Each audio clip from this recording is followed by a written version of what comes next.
Gurudev Gaura Chandra Radhika Dale Krishna Krishna Bhaktaya Tad Bhaktaya Namo Namaha Vancha Kalpatrubhyascha Kripa Sindhu Bevacha Patitanam Pavanebhyo Vaishnavebhyo Namo Namaha Jaya Shri Krishna Chaitanya Prabhu Nityananda Shri Advaita Gadadhara Shivasari Gaura Bhaktavinda Hare Krishna, Krishna Krishna, Hare Hare, Hare Rama, Rama Rama, Hare Hare.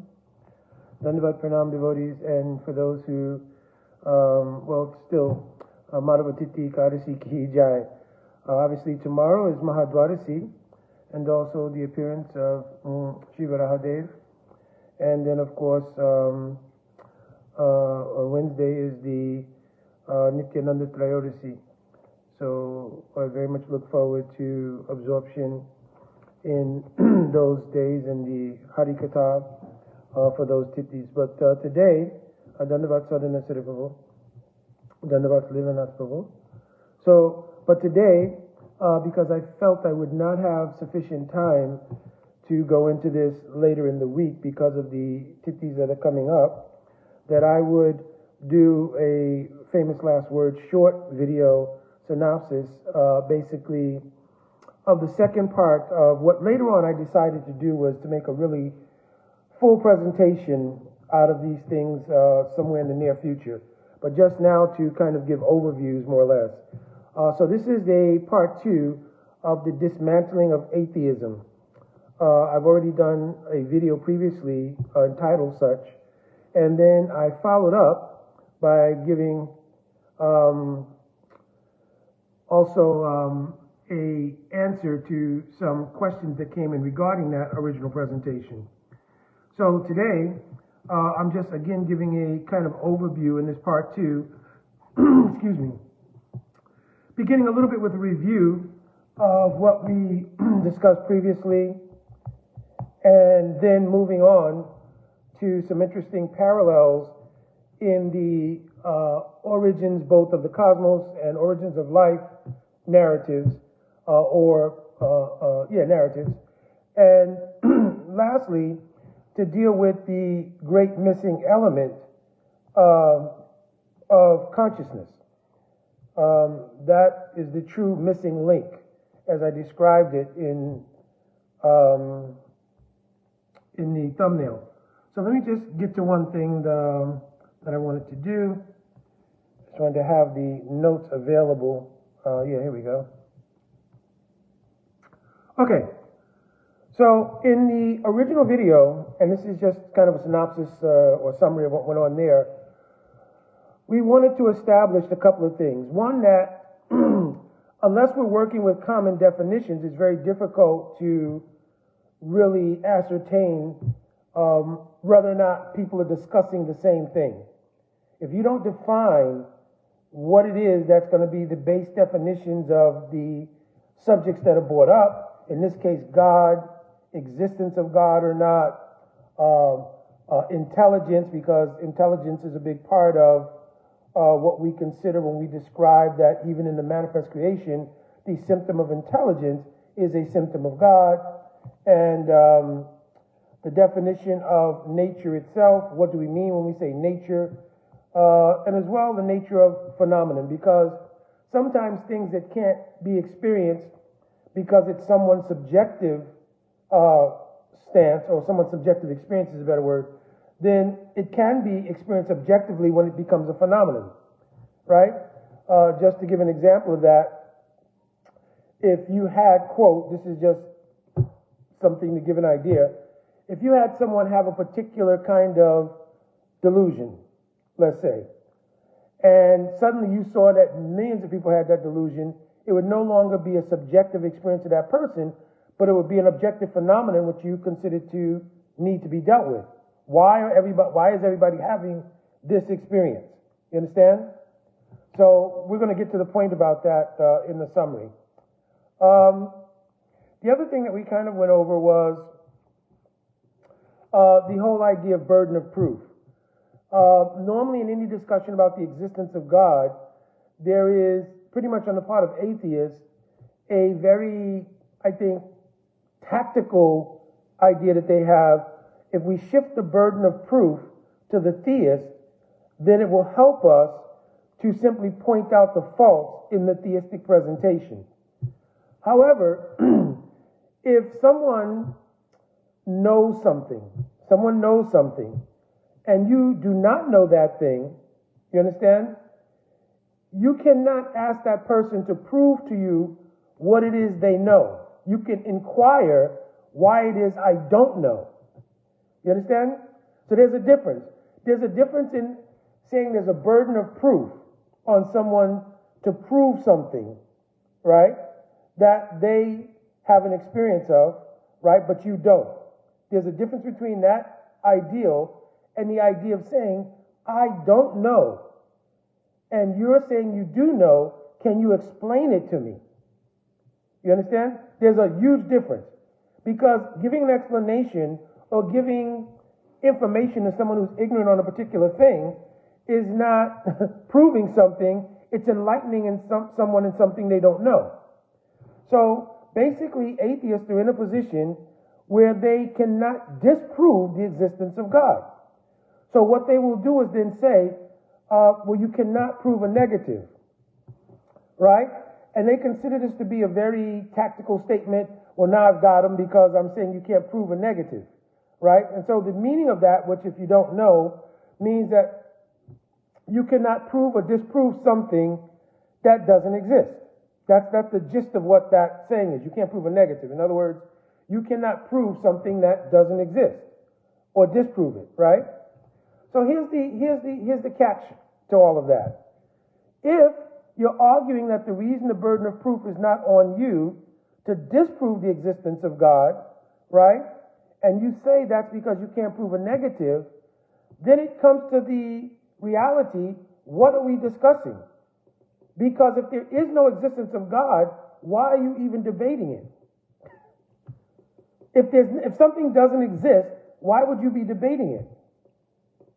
And if you claim, as one atheist does very openly, Richard Dawkins, that God is a delusion, well, would you not be more delusional to engage in a debate about something that doesn't exist? Would you not be more delusional? If you're debating something that doesn't exist, are you delusional or not? Therefore, you almost axiomatically admit to the existence of God by suggesting you can debate or prove or disprove that existence. You understand? You're acknowledging that there's something to discuss in the matter of proof or disproof. So you're acknowledging the existence of that thing. So this is just how ridiculous atheistic arguments are. Secondly, you could challenge, if you say that there is no existence of God and you can't disprove a negative, then let's bring up another example. Please give me any example of something that doesn't exist that you can verbalize. So, of course, you have to take a pregnant pause there. Just describe anything that does not exist that you can verbalize, which means it would come into your intellectual mental faculties, and then you could verbalize something that doesn't exist. And then you give them a minute. And, of course, their first reply will be, well, dancing pink elephants don't exist. Unicorns don't exist. Fairies don't exist. So now you have to go back and you have to say, listen, first of all, the color pink does exist. Elephants do exist and flight exists.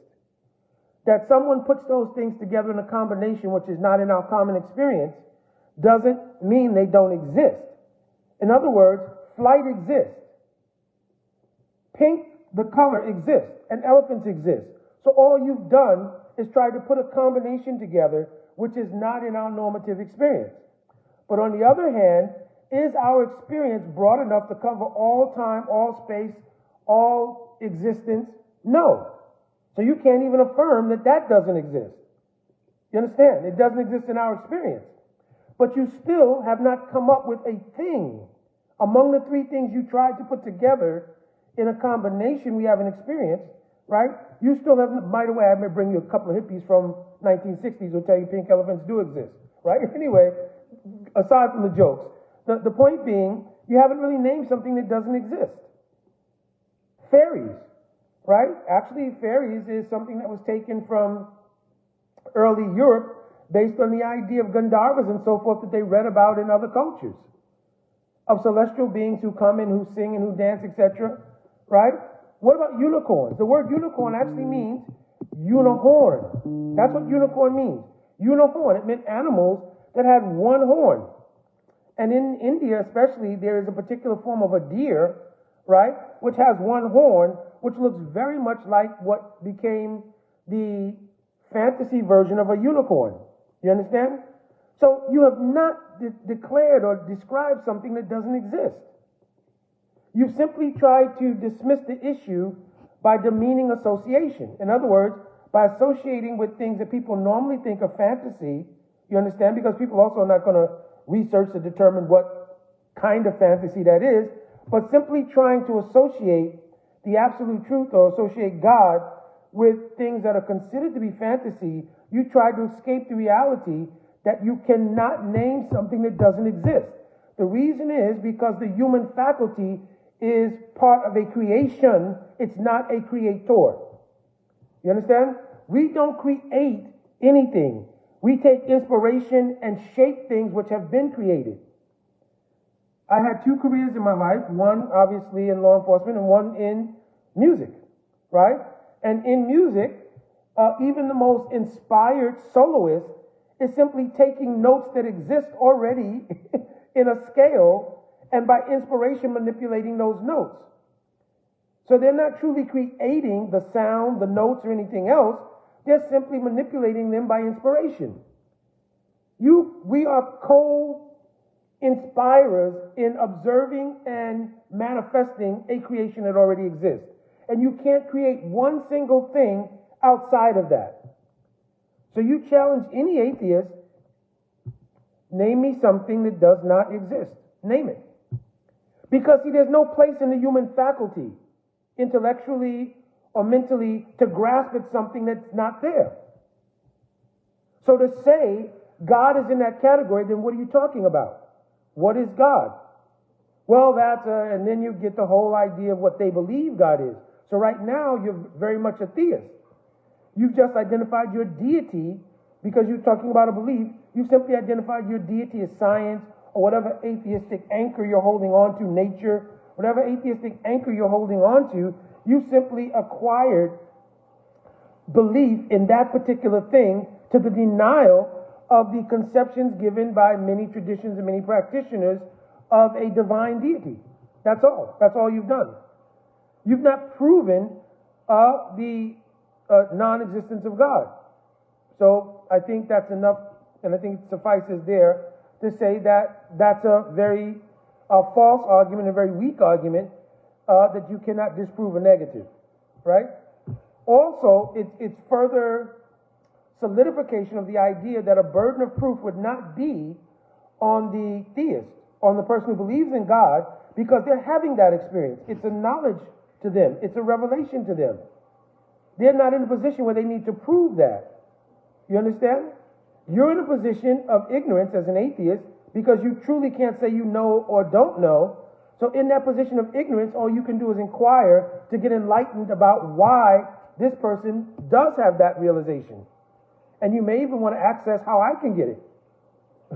Right? All right, so then we went on to discuss different tactics that are used in debate. And I named one of them just a minute ago, where I mentioned how atheists may try to demean a particular statement by associating it with things that are, quote, trivial. You understand? In other words, they'll try to associate the idea of God with other things that are considered fantasy in our social fabric, right? So another thing they will do is they will try to bolster their position according to their material credentials.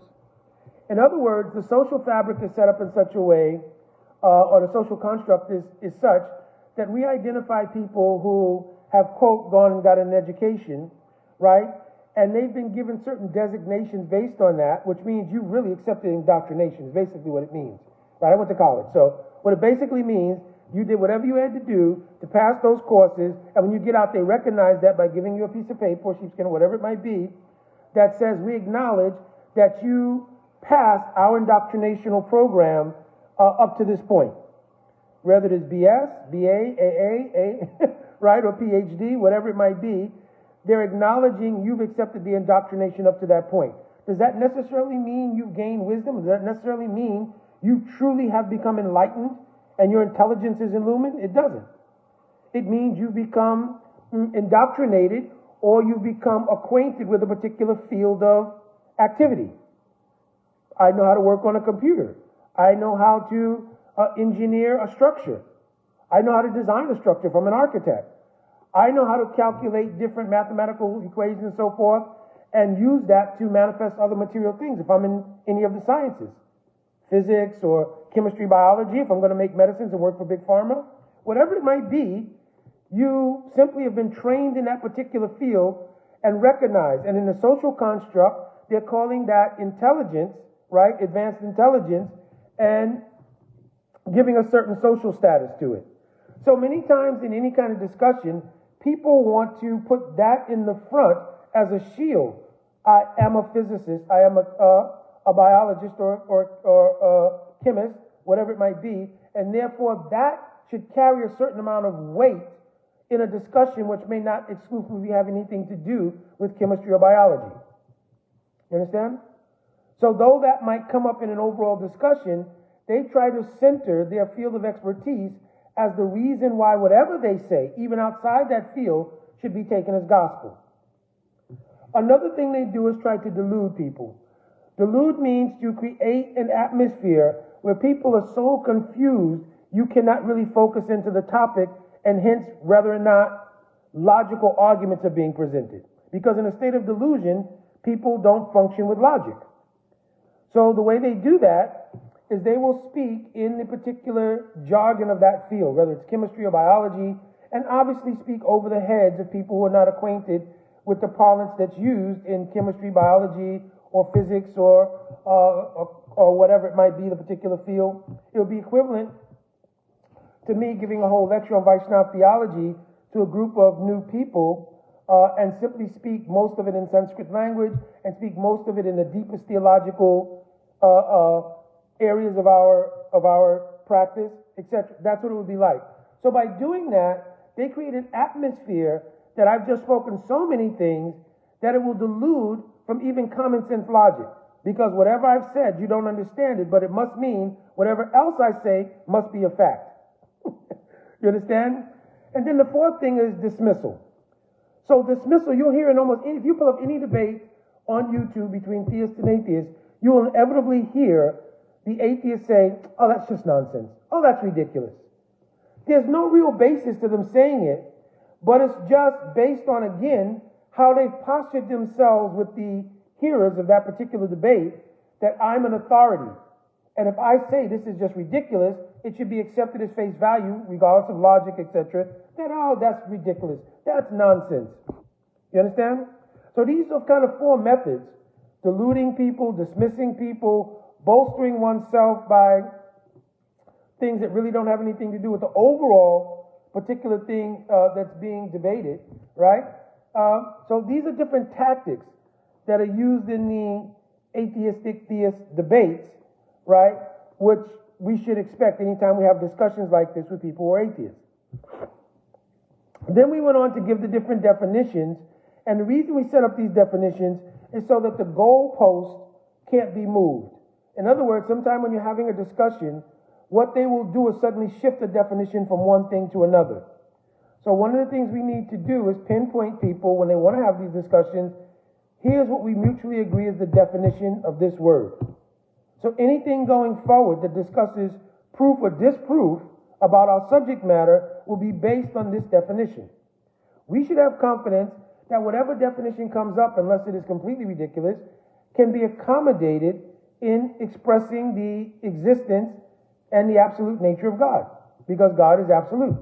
Right? So we did go over a couple of definitions at that time. Let me open them up and just go. I'll be quick because I want to get to the other subject matter here. So we went over God first of all, and I'll just narrow this down.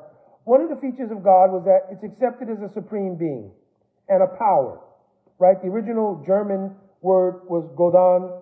Godon means invocation of power, right? So they acknowledge at least those two things. Something supreme to ourselves and also something that has power, right? And obviously that power would be in a superlative position to our own, right? So if nothing else, you can describe God as a supreme being and a supreme power, right? Then we went on to examples of intelligence. And then under intelligence in the dictionary, I just took basic dictionary definitions. It means having or showing intelligence, especially of a high degree. So now that will come into play, because if we describe God as the intelligent designer of this entire cosmos, then this argument of what intelligence means, having or showing in a very high degree, right, could be applicable to God, right? Why?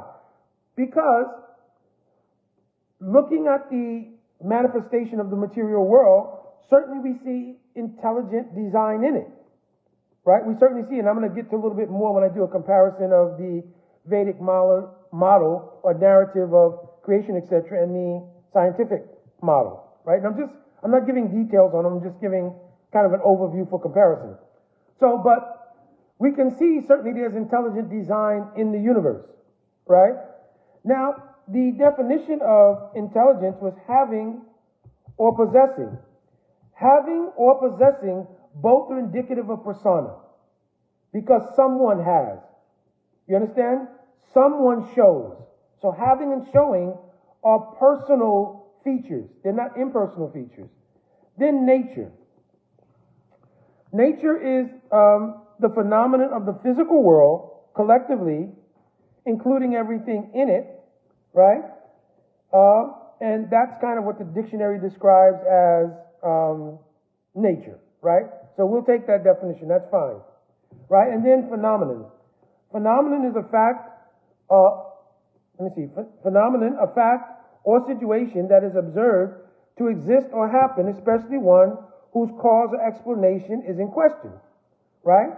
So that's what we have here. We have a phenomenon, right? We're questioning a particular thing, but we acknowledge, first of all, see, this is another thing. By saying it's a phenomenon, it means it was observed. So observing a phenomenon is also an objective experience that to some degree proves already its existence. If you're discussing it, whether it's in question or not, the thing, you're discussing it, it is indicative of its existence. It's existing at least as a phenomenon at this point.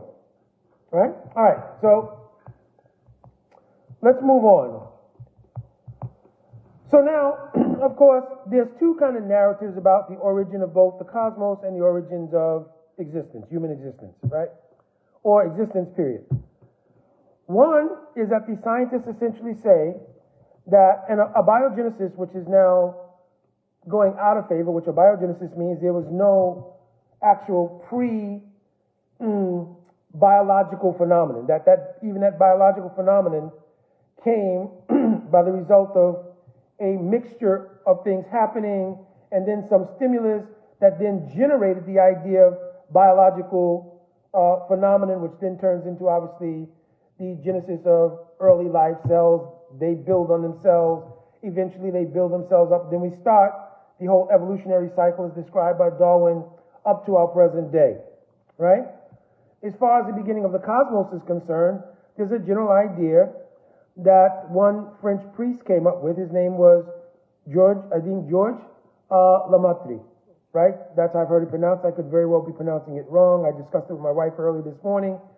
So, but the point was, he had the idea, right, that observing, because he was a scientist as well, I think he was a physicist, his observation of the cosmos gave him the impression of the universe moving towards us in a way that indicated that there was a huge explosion of some sort, and that the result was this huge mass of material that happened in the Big Bang, which then created the whole idea of the rest of his theory, right? So I'm not doing justice to either one of those things, truly, but they're certainly available for research. But I will give a synopsis in more clarity of the Vedic cosmology. And the Vedic cosmology says, first and foremost, that there certainly is intelligent design, right? So I described what intelligence is earlier, to have or possess intelligence at a very high level. If anyone will look at the working of the cosmos, the tightness of the tolerances, even in the function of gravity, in the way the solar system works, if there is any offset in one way or another, it would destroy the entire universal structure. You understand? Just a little, based on the calculations, a little bit going off one way or another could have devastating effects, right? Similarly, even within our own biology, within our own bodies and the way they work, if there's a little bit of issue with the biology, we see that it has the effects of disease, crippling, so many different things. So, to have designed things in such a way that they work within these very tight tolerances would have certainly required intelligence. So science says you have to empirically prove that.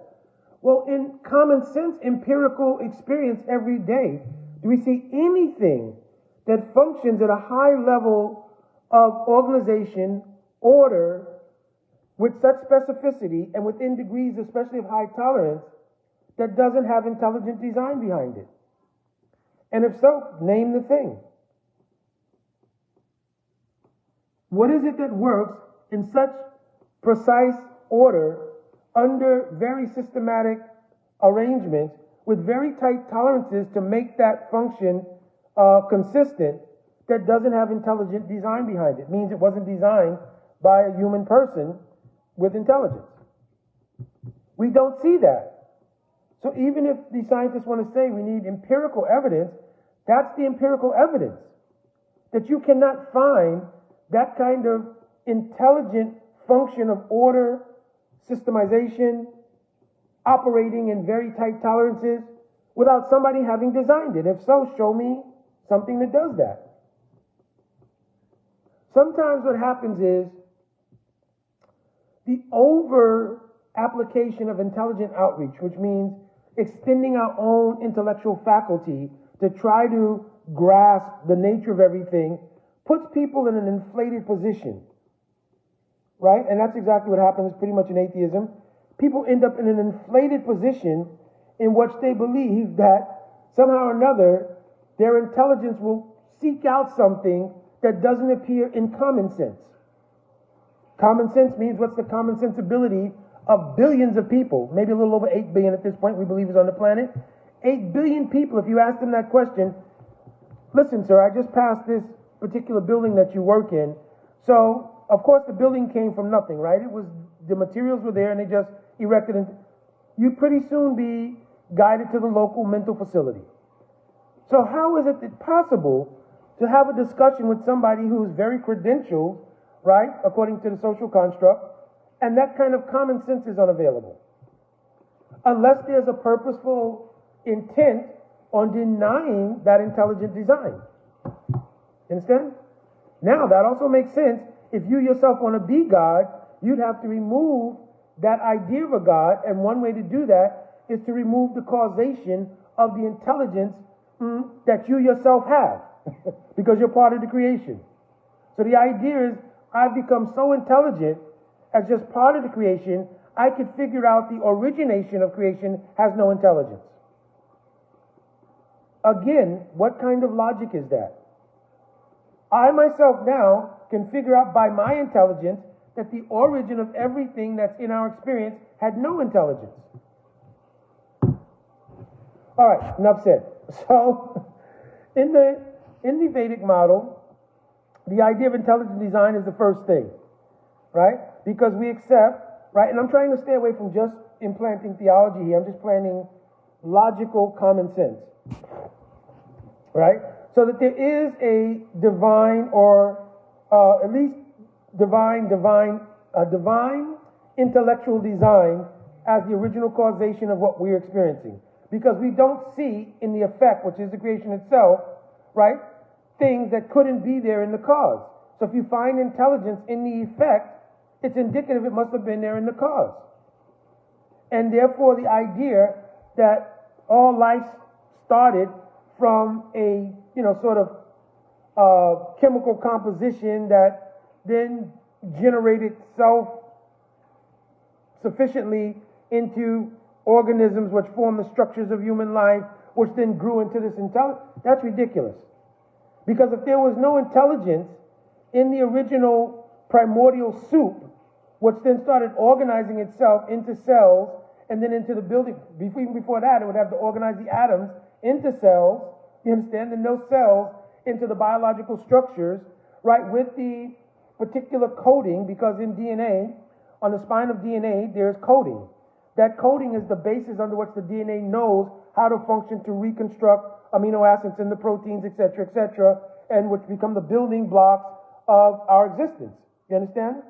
So you're telling me that the primordial soup was an unintelligent mass of stuff that did that? But me suggesting to you that there's an original intelligent existence beyond our purview which did it is more fanciful than you telling me a primordial soup did it? Now, next thing is that not only is that intelligent design principle there, but when you look at what's described in our Srimad Bhagavatam, in many cases it aligns with a lot of things that have been observed even by the scientific community. For instance, only very recently, and it's being challenged still, it's not official, they're having the idea of the multiverse. Multiverse means that they believe there's more than one universe. Certainly in Srimad Bhagavatam it describes from the exhalation of Mahavishnu, unlimited universes come. Not only that, but if you would just imagine, and we don't tend to think about it in these terms, but in the exhalation of Mahavishnu, how powerful that must be, and also the unfolding of the Mahatattva, right? Because in the beginning of any creation cycle, all of the material elements and ingredients are in an undifferentiated state in what's called Pradhan, or the Mahatattva, right? So imagine the exhaling of Mahavishnu and the expanding of that Mahatattva. Would that not seem like a Big Bang? So if you want to equate Big Bang with that phenomenon, it's documented even in writing 5,000 years ago. You understand? Because if you imagine exhalation, and even Lamatri's idea that it seemed like the universal structure was moving towards us, so by perception, if I'm standing in front of you, right, and you breathe out, right, then the air coming from your body, it certainly will have an effect on me. Now, hopefully nobody will stand in front of the other and take a deep breath and on somebody, right? We don't ascribe to such things. But practically speaking, if two people are standing in front of each other, right, because in many cases how germs are transmitted, right? You will breathe, and from your body, the air will carry out that thrust and it enters into another person, right? So if you took the Srimad Bhagavatam's description of Mahavishnu's exhalation and the unfolding of the Mahatattva, very well it could be explained as a Big Bang, if that's your fancy. You understand? Secondly, in relation to the origin of life, Srimad Bhagavatam describes that all of the various species of life are already manifest in existence. And there are 8,400,000 different species of life. Well, the National Geographic's biodiversity section describes that they consider there are 8,700,000 species of life. That's a pretty close number. That's a pretty close number. See, really what's happening is that people are discovering things that already exist. And in the process of that discovery, they're finding out more and more as you go further and further in discovery. You'll have to come to the plateau where my ability to discover is checked. So then some more advances take place. It extends the empiric ability to discover more. And you keep going on for that, right? Now, most people live at best for 100 years. So that means in these 100-year cycles of invention, discovery, how long will that take in a universe they describe as being 13.8 billion years old? You understand? How long will it take for you to come to the absolute conclusion? You could pretty much say never. You understand? That's not to mention that time is completely different experience in different places. For instance, obviously in Vedic cosmology, time works in a cyclic way. In the atheistic scientific worldview, time is a linear phenomenon that we're looking at. And just think about why, even though archaeologists, paleontologists, and many others who studied, anthropologists who studied ancient cultures, certainly knew that in these cultures, like in ancient Vedic culture, Kemetic culture, Egyptian culture, ancient Aztec or Mayan culture, China, if you go to any ancient culture, they always looked at time in a cyclic fashion. The time worked in several series of cycles. Just like in Sriman Bhagavatam in the 3rd canto, chapter 5 to 12, it discusses everything from time from the atom up to how to understand the creation. You understand? So, also, when you look at it and you start calculating time according to Vedic cosmology, then obviously the cosmos, according to those calculations, and what are those kind of calculations? Well, if you look at one cycle would be 432,000 years times 4 would be the Satya Yuga. 432,000 years times 3 would be the Treta Yuga, right? 432,000 years times 2, Dwapara Yuga. 432,000 times itself would be Kali Yuga. If you take that total number, right, that is comprised of one cycle of the yugas, right? It's called the Dipya Yuga, one cycle. When that cycle goes around 71 times, it constitutes one Manavatar. 14 of those Manavatars constitute one day of Lord Brahma, who, by the way, since nobody else witnessed the beginning of creation, at least in Srimad Bhagavatam, we have a witness, right, to the secondary feature of the creation, who saw how things were put together. We can at least claim a witness. Now, obviously, I'm speaking theologically here, and if you're having a debate, obviously that's all going to be dismissed. You understand? But we, as practicing Vaishnavas, we have at least a basis to say there was an empirical observation because somebody was there. Where science is trying to tell us that even though no one, right, in the whole scientific explanations, they never account for someone having witnessed it, they're conjecturing on it based from billions of years later, and we should accept that over an account of somebody who did witness it. There's just many illogical things. But anyway, back to time. So that constitutes one day of Brahma. His night is also composed of the same period of time. At the end of the day of Brahma, there's a partial dissolution. All scientists agree there has been partial dissolutions on the planet even. You understand? They acknowledge that. So where's the incongruity between that and what's being described in Srimad Bhagavatam, except perhaps time, because time is viewed differently. You understand? The relation of the amount of species is pretty close. Now, coming closer to a linchpin point that I want to make, is that according to Srimad Bhagavatam, all of the different species are manifest by a secondary creation.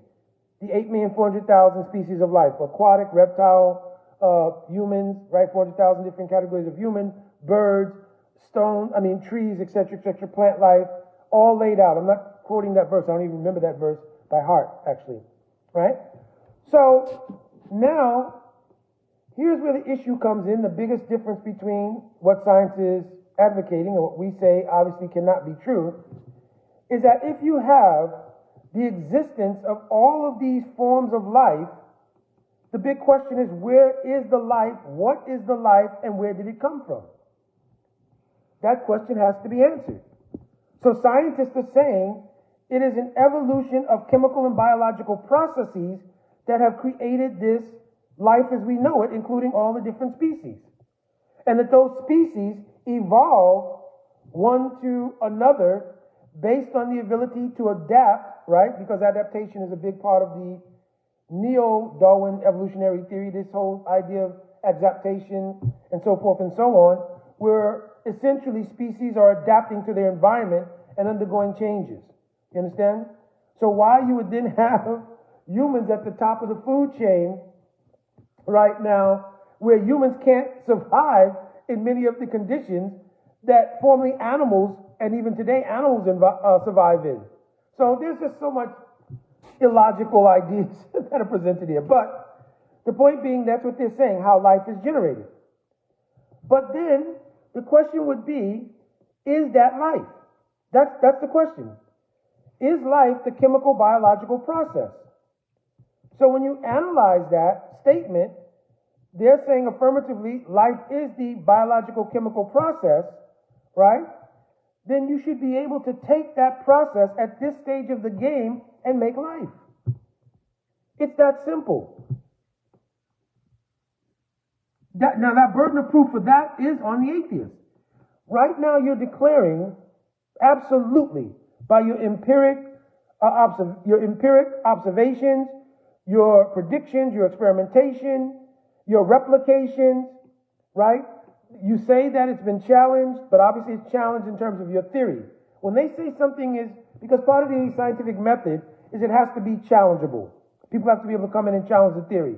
But if you simply bring in people who are in the same field of ignorance regarding certain aspects of the human condition, and they're just going to debate whether or not your theory is plausible, right? That's a different thing than coming in and establishing the implausibility of the theory based on a whole different dynamic, which is what we're doing.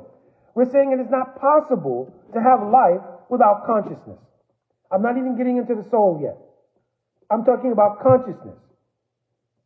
Consciousness is the symptom of life. When a body is dead, even if the entire chemical arrangement is there, that chemical arrangement is not functioning, the neurological functions of the brain are not happening because there's an absence of an ingredient that you're not accounting for, which is consciousness.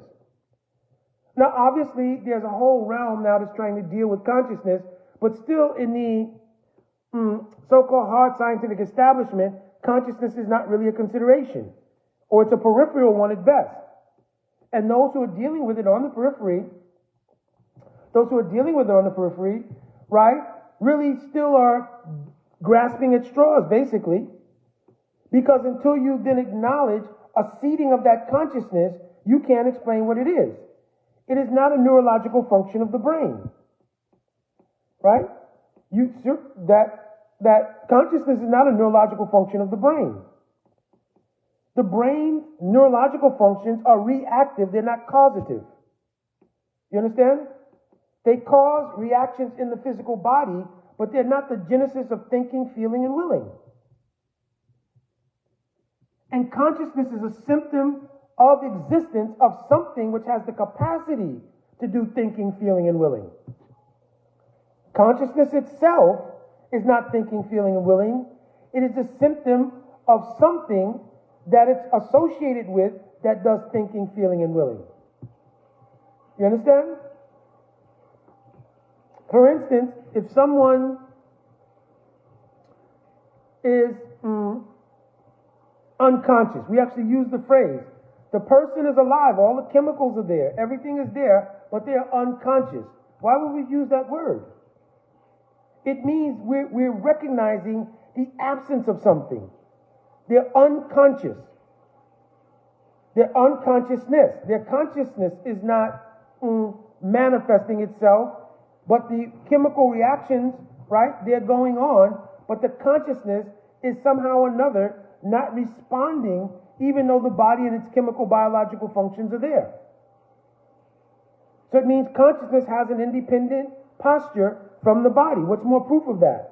When you lay your body down at night, you understand? When you lay your body down at night, then you have so many other experiences.